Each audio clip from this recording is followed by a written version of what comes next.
Alright, in this video I'm going to show you how to put your data into Excel, how to get the period and the average wavelength, and this will be part of what I expect to see when you submit your Excel file to the hub.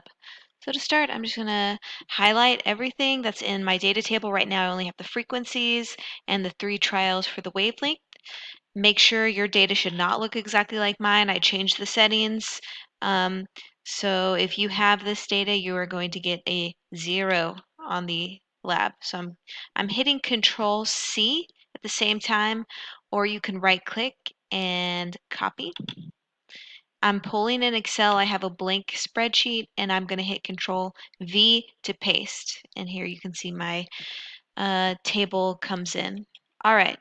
For the first period, I know period, for the first entry under period, I know period and frequency are inverses of each other. So with this cell selected, I'm going to hit the equal sign. I'm going to grab my first frequency value and I'm going to raise it to the -1 power. So going Shift 6 to get that caret symbol and then -1. And there I go, I get the frequency value. And if I have this cell highlighted in green, if I mouse over the bottom right hand corner, I can click, hold down the button and drag all the way down and it'll auto populate with the period values for me. As you can see, I can also change how many decimal places I show. I want to have only 2 decimal places of precision.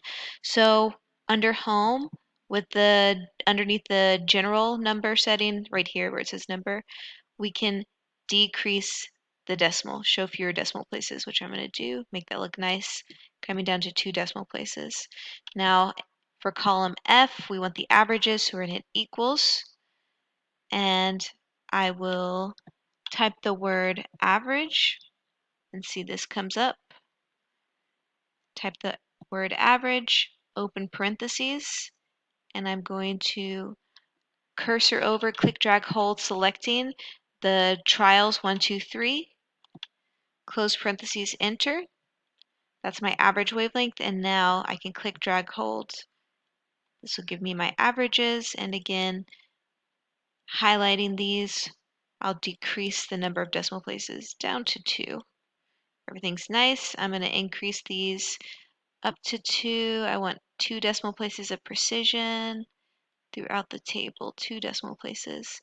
So make sure everything in the table, 2 decimal places of precision.